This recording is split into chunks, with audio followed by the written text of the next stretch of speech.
अच्छा, इसके बाद एक स्टेप और आगे चलते हैं। परसेंटेज निकालने के बाद और क्या हो सकता है मार्कशीट में? Let's say status.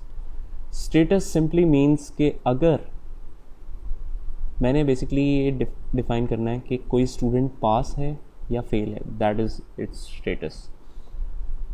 ठीक है, क्राइटेरिया में ये रख लेता हूँ कि अगर किसी स्टूडेंट की ओवरऑल परसेंटेज 50% से कम है तो वो फेल है, वरना वो पास है।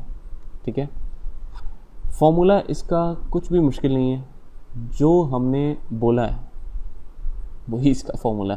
ठीक है, ये पहली कंडीशंस मतलब हम स्टार्ट करें, इक्वल्स टू इफ़ की कंडीशंस लग जाती हैं यहाँ पर। ठीक है, जिस तरीके से मैं आपको बता रहा हूँ ना फॉर्मूला, आपने सेम इसी तरीके से लगाना है बोल के, जिस तरह हम नॉर्मल सेंटेंस बोलते हैं कि अगर इस स्टूडेंट की ये जो परसेंटेज है ये अगर कम है लेस देन 50%, तो मतलब देन के लिए आप कॉमा लगाएंगे, ही इज़ फेल। क्योंकि फेल एक ऐसा वर्ड है जो कि एक्सेल आइडेंटिफाई नहीं कर सकता, ये कोई नंबर नहीं है, ये कोई फॉर्मूला नहीं है। तो अगर आपने अपनी मर्ज़ी का आंसर जो भी देना है वो इन्वर्टेड कॉमास में हमेशा दिया जाएगा।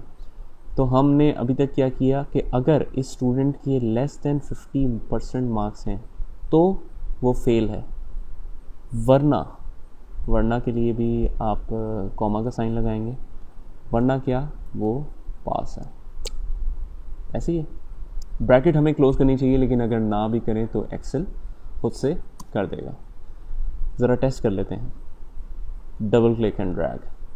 अक्सर स्टूडेंट्स पास ही हैं सिवाय इसके। 45.60% है तो इसका मतलब है वो फेल हो रहा है, 44% है फेल हो रहा है। चलो अगर मैं ये ट्राई करूँ, इसको ज़रा मैनुअली चेंज करके देख लेता हूँ कि मैं अगर एग्जैक्टली 50% कर दूँ तो क्या होना चाहिए, पास या फेल? वैसे तो पास होना चाहिए, लेकिन अगर एंटर मैं करूँ तो ठीक है, पास ही हो रहा है। क्यों? क्योंकि हम लेस देन 50% पे इसको फेल कर रहे हैं। अभी तक तो ये सिचुएशन बिल्कुल ठीक है। कंट्रोल Z करके ज़रा इसकी परसेंटेज का फॉर्मूला वापस ले आते हैं।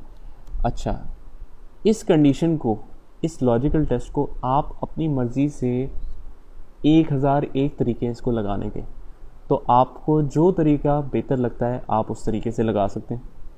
फॉर एग्ज़ाम्पल मैं कहता हूँ ये कंडीशन मैंने ऐसे नहीं लगानी लेस देन 50% पे फेल और वरना पास नहीं करना, बल्कि इसका उल्टे सीक्वेंस में मैंने लगाना है। मैं कहता हूँ इक्वल्स टू इफ़ अगर इस स्टूडेंट की ग्रेटर देन 50% है तो वो पास है, वरना वो फेल है। ज़रा एंटर करके देखते हैं, ये भी सेम ही आपको आंसर्स देगा सिवाय एक कंडीशन के। अगर मैं इसकी परसेंटेज एग्जैक्टली 50% कर दूं तो स्टेटस क्या होना चाहिए, पास या फेल? असूलन पास होना चाहिए, लेकिन यहाँ पर ये फेल हो जाएगा। क्यों? क्योंकि इस फॉर्मूला में ये सिचुएशन गलत हो गई कि हम कहते हैं कि इस सेल में जो परसेंटेज है वो अगर 50% से ज़्यादा है तो पास है, हालांकि हमें ज़्यादा या बराबर है।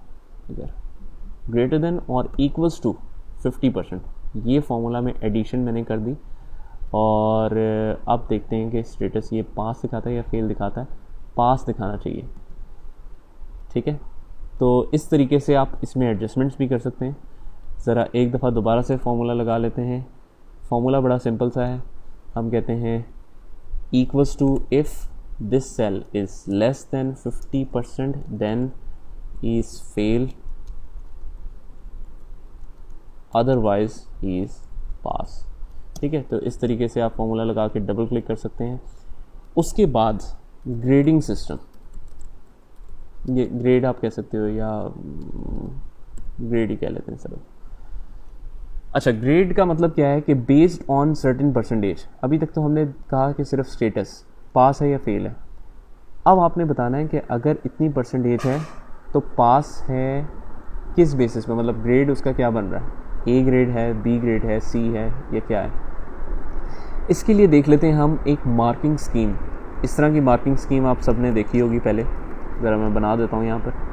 मार्किंग स्कीम हम कहते हैं कि अगर एक स्टूडेंट के लेस देन 40% है तो वो फेल हो जाता है, ठीक है। अगर उसके बिटवीन 40 to 49% अगर उसके हैं तो पास तो है, लेकिन उसका ग्रेड डी है। अगर बिटवीन, अब मैं क्या करता हूँ, सेम ही रिज़ल्ट जो ऊपर वाले सेल में वो कॉपी डाउन कर लेता हूँ और सिर्फ इसकी अमाउंट चेंज कर लूँगा। कंट्रोल डी, कॉपी डाउन, इसको मैं 50 कर देता हूँ और इसको मैं 59 कर देता हूँ। हाँ जी, 59 पे क्या बनता है, ये हम कह देते हैं सी। बिटवीन, दोबारा से कंट्रोल डी और यहाँ पर हम कर देते हैं इसको 60 to 69, एंटर करेंगे और यहाँ पर हम इसको दे देंगे बी। अच्छा, बिटवीन 70 to हो जाएगा 79, इस पे क्या बनेगा, इस पे बनेगा ए। और फिर आखिरी ऑप्शन होता है 80% और अबव, इस पे बन जाएगा एक स्टूडेंट का A+। ये सारी मार्किंग स्कीम जो है बड़ी सिंपल है, लेकिन इसको एक फॉर्मूला में कैसे लिखें।